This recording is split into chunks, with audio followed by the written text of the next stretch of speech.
தொடர்ச்சியா டெல்டால கொஞ்சம் இருங்க தொடர்ச்சியா டெல்டா மாவட்டத்தில்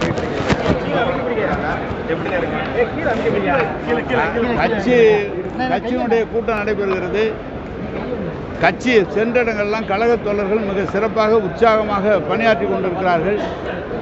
நம்முடைய மாண்புமிகு கழக தலைவர் முதல்வர் சொல்வது போல 7வது முறையாக கழகத்தான் ஆட்சி அமைக்கும், அவர்தான் மீண்டும் முதலமைச்சராக வருகிற வரை நம்முடைய கழக தோழர் உற்சாகமாக எல்லாம் சொல்லி அரசு சார்பாக இன்னென்ன காரியங்கள் செய்யப்பட வேண்டும் என்ற அதையும் சொல்லியிருக்கிறார்கள். அனைத்துமே குறித்து வைத்திருக்கிறேன். முதலுடன் தெரிவித்து அரசு சார்பாக செய்யப்பட வேண்டிய பணிகளை நிச்சயமாக செய்து முடிப்போம். எனவே ஒரு பிறகு நல்ல உற்சாகத்தோடு கழக தோழர்கள் எங்களுக்கு உற்சாகத்தோடு சொன்னார்கள்.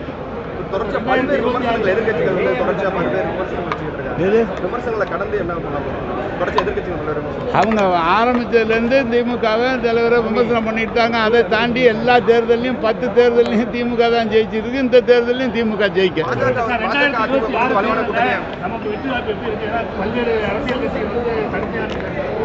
எல்லாம் சொல்றாங்க.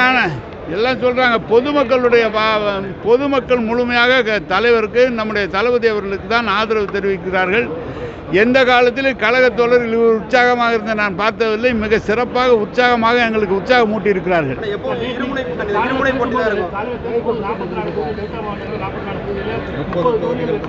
30 தொகுதியெல்லாம் சொல்லாங்க. போன தடவை 44ல் 40 வெற்றி பெற்றோம். இப்போ என்கிட்ட 41 தொகுதி கொடுத்துருக்குறாங்க. 41 தொகுதி ஒரு 2-3 தொகுதி தவிர பாக்கி எல்லாமே நமக்கு சாதகமான சூழ்நிலை தான் இருக்குது. கணக்கு இல்லை, எல்லாரும் கேட்டிருக்காங்க. முடிவு பண்ணுறது முதலமைச்சரில் முடிவு, கழக தலைவரில் முடிவு பண்ண. நான் எப்படி முடிவு சொல்லுவேன்? சொன்னதை தோன்றதை சொல்கிறேன். முதல்வர் முடிவு எடுப்பார். தெரியல, அது தெரியல. அதெல்லாம் யார் தெரியும்?